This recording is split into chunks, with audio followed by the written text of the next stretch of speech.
அமெரிக்காவிலிருந்து வந்த உடனேயே இந்த புதிய தலைமுறை என்கிற ஒரு தனியார் தொலைக்காட்சியினுடைய பேட்டிக்கு பிறகு முதலமைச்சர் அலுவலகத்திலிருந்து என்னை தொடர்பு கொண்டு பேசியிருக்கிறார்கள்.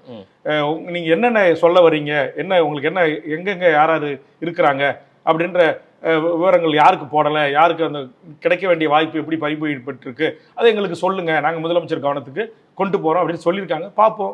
அப்போ வந்து இங்க கேட்டாதாங்க எதுவுமே கிடைக்கும்.